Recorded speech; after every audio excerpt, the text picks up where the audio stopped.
All right, well, Stan, could you tell us a little about yourself and how you got started in the amusement industry and eventually founded S&S? Tell a little bit about myself. First of all, you got to be crazy. You got to be some little missing there at top. But no, backing up, I always enjoyed thrilling people. I really enjoyed thrilling people, but I felt like I couldn't make any money doing that, so I had to go to work. So I got electrical, journeyman's wireman, and traveled the United States all over. I worked and took my family and traveled. Worked 2 weeks, move on. Worked 2 weeks, move on. Learned a lot. Worked on everything from pulp mills to paper mills to you name it. Place where they built 747 jets, and I had a great experience. It was a good education.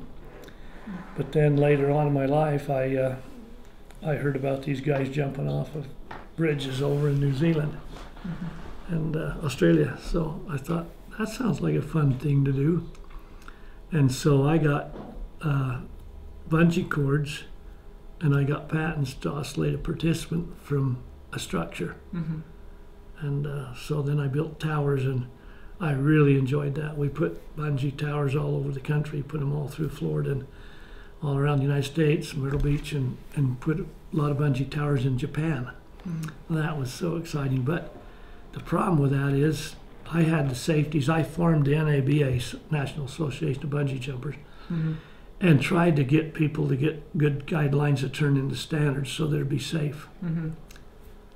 They was too money hungry, and guys jumping from cranes and everything, and caused all kinds of problems. They got people killed in building stuff to get around for my patent, and really sad.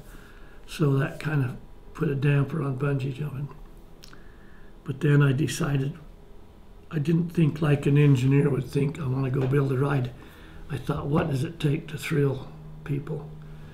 Now, I've got 11 kids, and I pick them up and make them smile.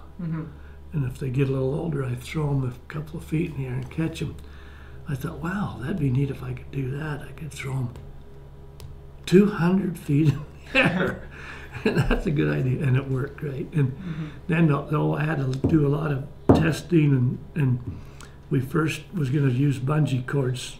And I got to thinking about air, but everybody told me I can't use cylinders that long. They can't go over joints. Well, can't's a 4-letter word, and I realized that was a 4-letter word. So I decided to go ahead and try it and build pistons, and it worked great. And it's been a beautiful system, because that way you didn't have to worry about cords wearing out and springs, just with air. We all got plenty of air, and as long as there's air, it's going to be safe. And so that's what drove me. And then the towers did become really popular. We built towers all over the country. One of the funnest stories was a park over in Sweden. They couldn't get a coaster open, so they said, "Can we have one of your towers?" I says, "Well, it takes longer than that." So I went to my customer, was next in line, and he said I could have that one. And we flew it over on a 747 jet. Wow. $247,000 overnight freight bill. It was a lot of fun, and my guys, bless their heart, they went there and camped out. They worked around the clock and opened that up in a week and 2 days. Wow. It was amazing. It was amazing. When I started designing the swing, air-powered swing, and I was working on the swing all by myself, welding and getting it, trying it out, and nobody thought it was going to be any good, because it's a swing. But the swing, the secret of the swing was you go above. You never could do this with a swing. You had to go only about this 9 degrees. We built 2-seaters, 4-seaters, 8-seaters, 16-seaters, 32-seaters, and 40-seaters, and that's been extremely popular. Anyway, that's what started me in S&S, and then we built other rides and designed a lot of rides and built a lot of rides, but that was the towers was the thing that really got me going in S&S. And I'm really proud of all the men that helped me, and did everything on the swings or on the towers, because that was the good old days to do those towers and put them all over. Mm-hmm. Absolutely. Now, if we can expand on that just a little bit, so you had SNS here, and then SNS merged with, I can never pronounce their name, Sensei. Well, you got to go back a little bit. SNS, my partner, I had a partner in that 50-50. He had the money, and he took control of that, even though I was running the whole company and inventing all the rides. And he actually wanted to sell it, wanted to do an acquisition, so we did. And I retained 20% of it. But the people we sold it to weren't my kind of people, didn't have credibility, and it really got sad and ugly. And so then we sold it again, and I kept so much percent, but I didn't like that either. And then Japan come along, Samsung come along. I was really impressed with those guys, and they bought the company, and I was really happy for them. They're doing really well. Beautiful new building, and doing really great. So I'd like to see my name carried on. SNS, Stan and Sandy. Yeah. And so yeah, that's the story. And I really admire those Japanese guys. We had a grand opening of SNS the other day, and the main guy himself gave me a lot of compliments for starting it and getting it where it was. So that's cool. So can you tell us about like how you get to make each ride different or unique from one another? So like you build a lot of unique rides in unique places. So like for example, let's go with Glenwood Caverns, where that's an underground drop tower, and that was a total shock to me when the first time I rode that. I knew it was a drop tower, I knew it was underground, but it was something I never experienced before, and I would say it's one of the best, if not the best, drop tower I've ever ridden. Well, Steve come to me and said, I've got this desire to build a ride to go straight down the ground. Can you do it? I said, sure, it's no problem. Like falling off a log. I don't even have to get up early and do that one. And so then there was a lot of problems and a lot of challenges with that, because the first company hired didn't get the job done in almost 9 months. Jackhammering all the rock and going lifting the rock out, it became a real challenge. Not my challenge, but their challenge. But after they got the rock done, and for us to put that ride in there and have that moving floor, I've always done that. I've done that before on the rides. I've had moving floors. That was an experience for me too. But I like the way they themed that. He did a beautiful job of that big building, and you walk through and they say, well, we're out of hard hats, we're sorry, put your hand over your head. I like that's a kick out of that. But you go into that room and it starts to get dark, and see what the people don't know. And I knew, they're slowly moving the floor. You don't hear it, you don't know it. It's silent. And then move the floor out of your way, and then you drop. It's some of those things, like Disney does the thing where it's like animated partly and partly dropped. That is a drop. Yeah. You drop into that. Yeah, that woke me up. But that got good reviews. They've really had fun with that, so I'm excited about it. I wanted a drop ride, so I'd be able to drop, and it's not unique. People done drop rides with magnetic brakes all the time. They're doing them all the time. But I love it, because what I did is I made it safe enough that I could do a class 3 and have no shoulder. I don't like banging. I don't like that.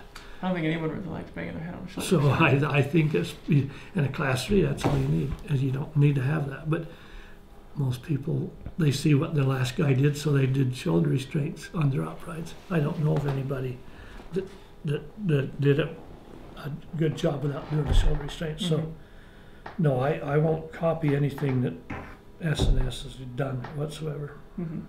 I had it safety commissioned, beautiful, and I said, can I please do the construction workers that want to ride it? No, you can't do that. So, being the kind of guy I am, I took a chance, and I invite them all up there, the guys and gals and their cohorts and stuff. Big tough suckers, you'd never. Nah, I'm afraid of nothing. Get on that ride. Or burly cohorts. They freaking near lost it. Same way. they about lost it. Yeah. So I know what you mean. The big tough guys sometimes aren't that tough. Really quick, let's just expand on the seat belt. A lot of your attractions are really giving us that open feel. I guess what's really your inspiration behind trying to find these minimal but safe restraints? Well, that's just common sense. For example, people say, "Oh, why don't you have it more enclosed? Why don't you?" I said, "We ride elevators, don't we? Do you want me to build another elevator?" Mm-hmm. No. And I've made that statement before. It isn't the speed. You fly an airplane 600 miles an hour. It's the exposure. Mm-hmm. Now, like if I was to strap you on the wing of a Boeing 747, before that took off, you'd be nervous because it's exposure, and that's what I try to give them that so they can pump their adrenaline with all the rides. It's exposure. It's exposure. Is there a particular favorite ride that you have? I ask that all the time, and that's hard. I cannot say that.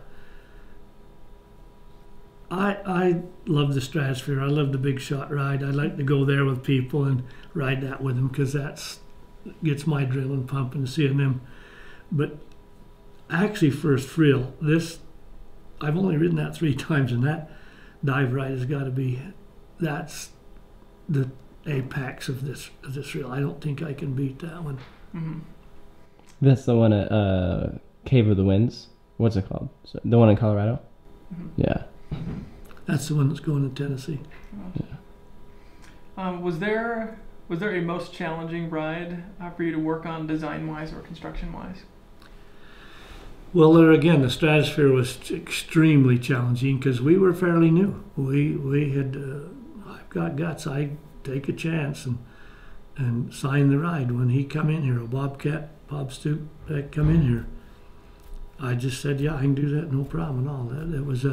But that was a huge challenge because the crane had to come down, and then we had to do a chopper for the last few pieces, and so that was a big challenge. Working that atmosphere, you go to wind meter. Oh, you're only 15. We can go to work 20 miles. Get up there high, and it got a lot higher winds. So there's a lot of challenges to that ride just because of where it is. Mm-hmm. The other challenge is that pterodactyl over there in Colorado.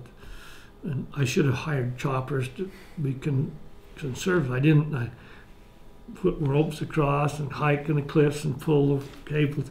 It was a big job. That was a big challenge. And then you couldn't get the crane out far enough, so we had to actually inch that dive board out. So there was a lot of challenges to that ride. That was unique. And a lot of challenges that ride. Mm-hmm. Gotcha.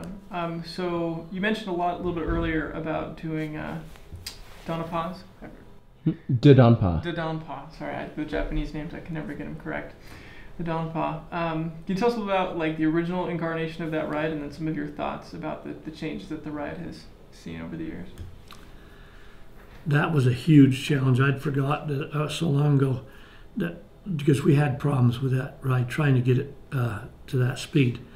The cables would rub and touch, and we had to do a lot of work to go back and put a camera in the cylinders and redo that. And so they have a huge, four air compressors, 200s, 4 of them, huge in volume of air to blow that out, to hit 120 miles an hour in less than 2 seconds. That took a lot of air, and that was challenging, but good for our team. We fixed it all up, solved the problem we didn't know we were going to have. We solved it.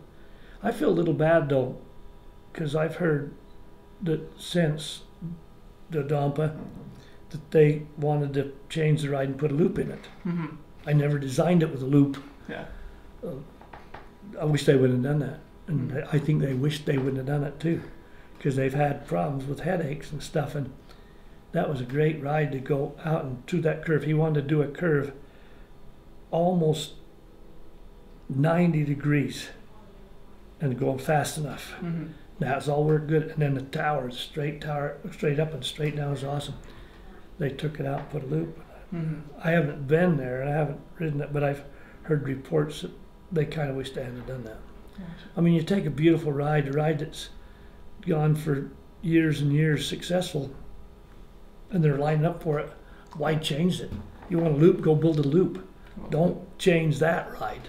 Mm-hmm. I feel bad that they did that. So we'd love to hear a little about Monster coming to Pigeon Forge. 4 rides and 1 tower. Pretty cool project, based off the looks of things. Yeah, when I did it here for the prototype to prove everything actually can be done, and it's not just engineer it and say do it, we did it. But here we went up the drop ride, and then a moving floor come out, and then you went to the dive ride. But in Pigeon Forge, that tower will be 20 feet square, and you'll have inside of that tower will be a 2-person drop. And they will ride up inside the tower, get on the moving floor, and go dive. And they go down. So that the drop can keep going and not be interrupted. So that's the 4th ride, so to speak. And then they can pay to come down easy, or they can add the ultimate dive and drop and all. So yeah, and that's the saddle seat, which is no different than you've ridden. If you've ridden the saddle seat, it's the same.